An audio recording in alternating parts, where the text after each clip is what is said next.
días, chicos, soy Lady Medrano y hoy vamos a entrevistar a Rafael Santa Cruz. Acompáñenme, por favor. Hola, Rafael, ¿qué tal? ¿Cómo estás? Mucho gusto. Muy bien, encantado de estar aquí contigo, con ustedes. Rafael, cuéntanos, ¿cómo es el origen del cajón peruano? ¿De dónde empieza todo esto? Hay un par de teorías, ¿no? Pero la que tiene más fuerza es aquella que sostiene que el cajón era una caja de embalaje, una caja que ya no se utilizaba más y que en algún momento la gente afrodescendiente que originalmente habían venido o habían sido traídos del África eh, utilizaban por momentos como un instrumento musical. El asunto es que poco a poco se fue convirtiendo en un instrumento musical y con el paso de los años ya no era más una caja inservible, sino que se empezó mucho tiempo después a construir cajas a propósito ya para que se conviertan en instrumentos musicales, ¿no? Sabemos que en Europa muchas personas piensan que el cajón es español. ¿Podrías contarnos un poquito la famosa anécdota del muy conocido guitarrista de flamenco, Paco de Lucía? Ese cajón peruano en 1980 es descubierto por Paco de Lucía aquí en Lima, en una fiesta donde está Caitro Soto, tremendo cajonero peruano. Caitro Soto y Paco de Lucía hacen amistad y uno le da al otro el cajón y Paco de Lucía se lleva el cajón a España. Cuando se lleva el cajón a España, lo empieza a utilizar allá, inmediatamente causa un impacto que ningún otro instrumento había causado en España en los últimos 100 años. Y la gente empieza a preguntar de dónde sale ese instrumento y cómo lo consiguen. Algunos instrumentos dicen, bueno, los traje de Perú. Entonces algunos músicos se encargan al Perú algunos cajones y después dicen, oye, bueno, tampoco es que es un instrumento tan complicado de hacer. Y al poco de eso se empiezan a fabricar un montón de cajones en España. Lo que sucede allá es que deciden cambiar un poquito el sonido que conocían ellos. El sonido de aquel cajón que habían llevado se experimenta mucho, el cajón se empieza a difundir un poco en Europa y tanto españoles como alemanes empiezan a experimentar con el cajón, ¿no? Cambiarle esto. ¿Qué pasa si cambiamos el pegamento por la cola de carpintero? Si cambiamos el clavo por el tornillo, si usamos clavos, tornillos más cola, todo el instrumento se ha hecho con triple, etcétera. Una serie de cambios y de innovaciones.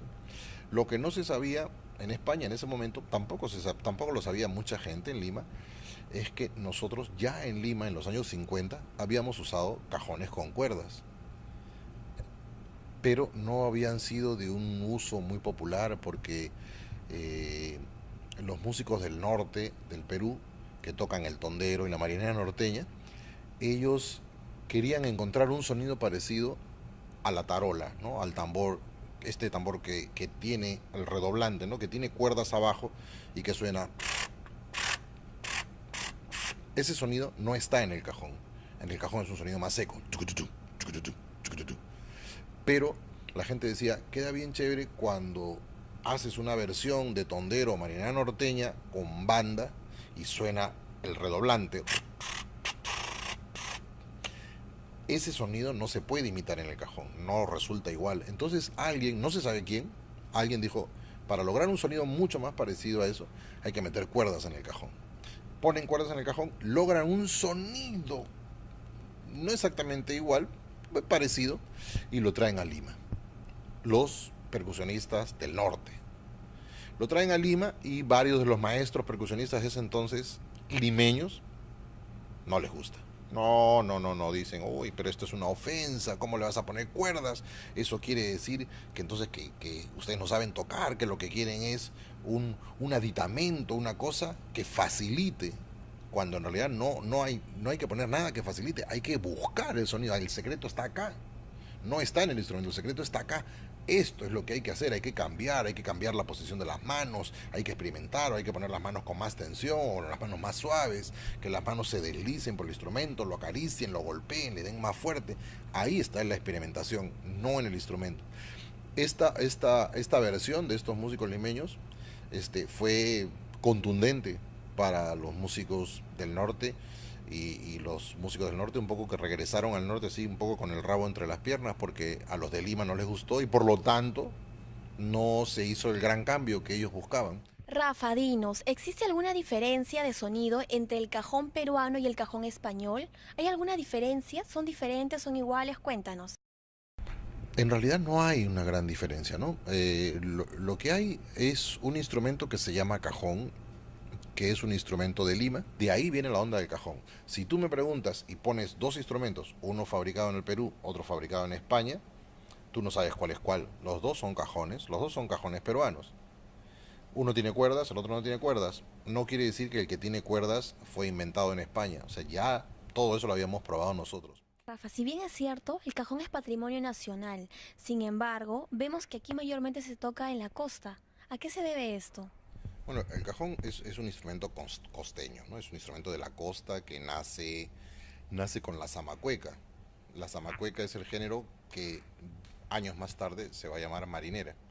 Cuando se establece que el cajón es no patrimonio nacional, sino patrimonio cultural de la nación, no quiere decir que el instrumento sea tocado en todo el país, o en todas las regiones del país, o en todas las ciudades, todos los pueblos.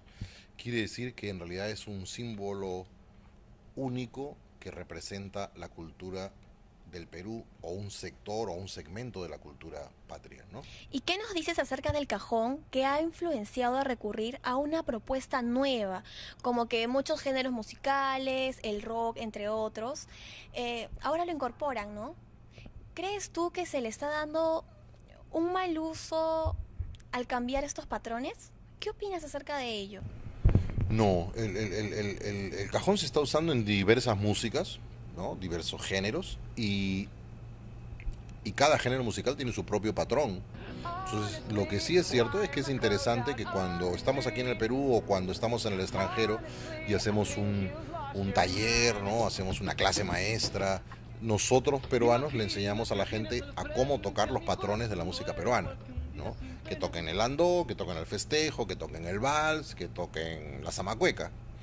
Pero cuando tú tocas tu propia música tienes que tocar tu propio patrón.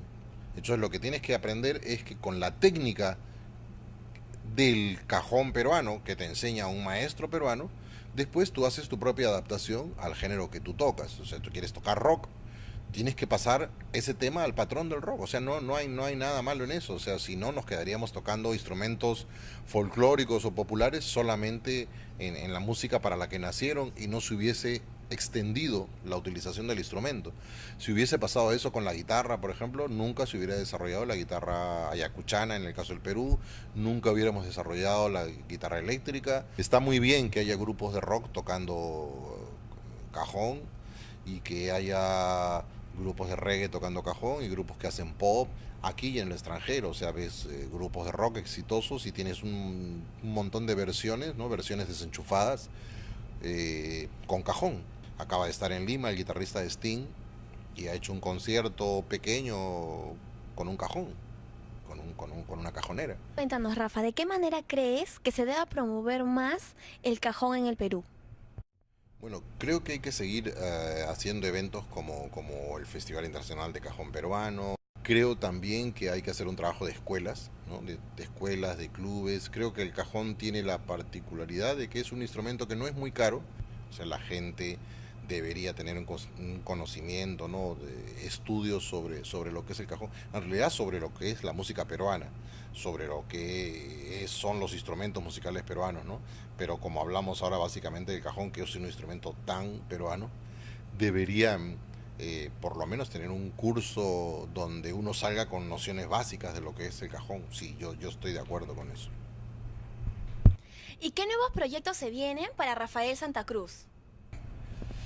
Hay varios, tú sabes que los artistas estamos siempre llenos de proyectos, ¿no? Y creo que logramos a veces realizar si logramos un 20% es mucho, ¿no? Hay cosas, acabo de iniciar por ejemplo un programa de música criolla, de música peruana en radio, en Unión La Radio. Ahí estoy con mi amiga Evelyn Ortiz. Hay algunos eventos, hay algunos viajes afuera, siempre con el asunto de la música peruana. Sí. Un saludo para todos los amigos de Chaplin TV. Ha sido un gusto y un honor compartir este espacio con usted y espero verlos pronto personalmente. Muchos saludos.